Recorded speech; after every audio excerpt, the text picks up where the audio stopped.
اور تمہارے پروردگار نے ارشاد فرمایا ہے کہ اس کے سوا کسی کی عبادت نہ کرو اور ماں باپ کے ساتھ بھلائی کرتے رہو۔ اگر ان میں سے ایک یا دونوں تمہارے سامنے بڑھاپے کو پہنچ جائیں تو ان کو اف تک نہ کہنا اور نہ انہیں جھڑکنا، اور ان سے بات ادب کے ساتھ کرنا، اور عجز و نیاز سے ان کے آگے جھکے رہو اور ان کے حق میں دعا کرو کہ اے پروردگار، جیسا انہوں نے مجھے بچپن میں شفقت سے پرورش کیا ہے تو بھی ان کے حال پر رحمت فرما۔ جو کچھ تمہارے دلوں میں ہے تمہارا پروردگار اس سے بخوبی واقف ہے۔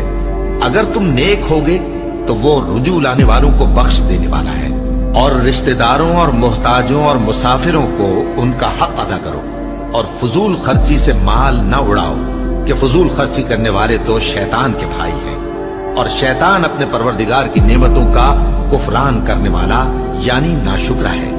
اور اگر تم اپنے پروردگار کی رحمت یعنی فراخ دستی کے انتظار میں جس کی تمہیں امید ہو ان مستحقین کی طرف توجہ نہ کر سکو تو ان سے نرمی سے بات کہہ دیا کرو، اور اپنے ہاتھ کو نہ تو گردن سے بندھا ہوا یعنی بہت تنگ کر لو کہ کسی کو کچھ دو ہی نہیں، اور نہ بالکل کھول ہی دو کہ سبھی کچھ دے ڈالو، اور انجام یہ ہو کہ ملامت زدہ اور حسرت زدہ ہو کر بیٹھ جاؤ۔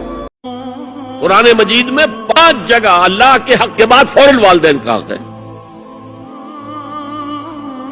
وَقَضَىٰ رَبُّكَ أَلَّا تَعْبُدُوا إِلَّا إِيَّاهُ وَبِالْوَالِدَيْنِ إِحْسَانًا، تیرے رب نے فیصلہ کر دیا ہے کہ اس کے سوا کسی کی بندگی نہیں کرو گے اور والدین کے ساتھ نیک سلوک کرو گے۔ اللہ کے حکم کے بعد، اللہ کے حق کے بعد والدین کا حق ہے۔ سورہ لقمان میں انشکر لی ولوالدیک، شکر ادا کرو میرا بھی اور اپنے والدین کا بھی۔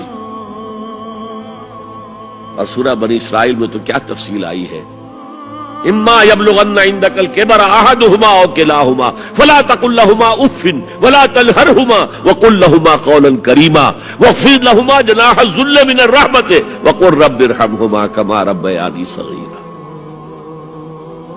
اگر تمہارے والدین میں سے ایک یا دونوں تمہارے پاس بڑھاپے کی عمر کو پہنچ ہی جائے، انہیں کبھی اف تک نہ کہنا، دل نہ توڑنا ان کا، چھاتی چوڑی کر کے بات نہ کرنا، ان سے کندھے جھکا کر بات کرنا، ادب سے گفتگو کرنا۔ قل لہما قولا کریما واخفض لہما جناح الذل من الرحمہ، اپنے کندھوں کو جھکا کر رکھنا، اور پھر کہنا، اللہ سے دعا کرنا، رب ارحمہما کما ربیانی صغیرا، پروردگار میرے ان والدین پر رحم فرمائیو جیسے کہ انہوں نے مجھے پالا تھا جبکہ میں چھوٹا سا تھا۔ تو خاندان کے نظام کو مستحکم کرنے کے لیے 3 ڈائمنشنز ہیں، جیسے ایک کمرہ ہے، چوڑائی ہے، لمبائی ہے، اونچائی ہے۔ پہلے تو شوہر اور بیوی کے درمیان بانڈ آف لو، اب یہ شوہر اور بیوی پیرنٹس بن گئے ہیں، والدین بن گئے، اولاد آ گئی۔ سیکنڈ ڈائمنشن ایڈ ہو گئی، ادب، عزت،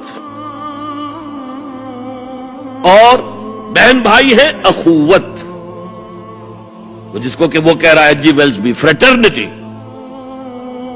خاندان کا ادارہ مستحکم۔ یہاں ایک نقطہ اور بیان کر دوں، لیگل لیول پر بیوی کے حقوق کم ہیں، شوہر کے زیادہ ہیں۔ الرجال قوامون علی النساء، سیدھی سیدھی بات ہے، اور ہمیں ڈٹ کر کہنا چاہیے، اس سے زیادہ معقول بات کوئی نہیں ہے۔ کسی ادارے کے 2 سربراہ برابر کے اختیارات والے نہیں ہو سکتے،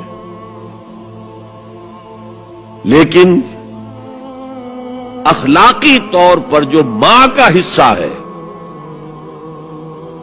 باپ کا حصہ اس سے 1/3 ہے۔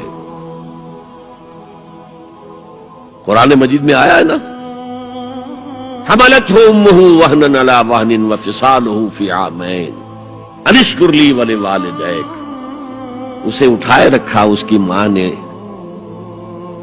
اپنے پیٹ میں، کمزوری پر کمزوری جھیل، کمزوری تو ہو رہی ہے، اس کا خون چوس رہا ہے اندر، جھوک جو ہے وہ چوس رہی ہے خون اس کا، اور سب ماؤں کو تو اتنی نرشمنٹ موجود نہیں ہوتی کہ آپ پریگننسی میں اس کے لیے ضروری نرشمنٹ فراہم کر دیں۔ وہنن علی وہن، کمزوری پر کمزوری جھیل کر بھی اپنے پیٹ میں اٹھائے رکھا۔ وفصالہ فی عامین، اور پھر دودھ چھڑانا ہوا 2 سالوں میں۔ وہ جھوک جو ہے وہ پھر اس کی چھاتیوں سے چمٹ گئی، لہذا اس کا حق 3 گنا زیادہ ہے باپ سے۔ ایک صحابی حضور سے پوچھتے ہیں، حضور میرے حسن سلوک کا اولین مستحق کون ہے؟ فرمایا تمہاری والدہ۔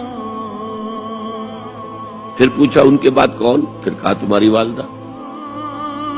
پھر پوچھا ان کے بعد کون؟ پھر کہا تمہاری والدہ۔ پھر پوچھا ان کے بعد کون؟ تو کہا تمہارے والد۔ 3 درجے۔ اور یہ جو فرمایا الجنت تحت اقدام الامہات، جنت تو ماؤں کے قدموں تلے ہے، یہ باپ کے بارے میں تو نہیں فرمایا۔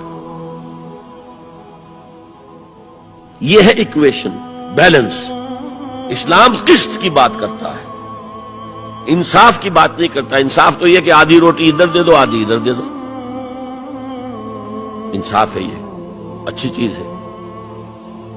یہ قسط یہ ہے کہ بوجھ اٹھانا ہے تو جو زیادہ قوی ہے اس کو زیادہ بوجھ دو اٹھائے، اور جو کمزور ہے اسے کم بوجھ دو، یہ قسط ہے۔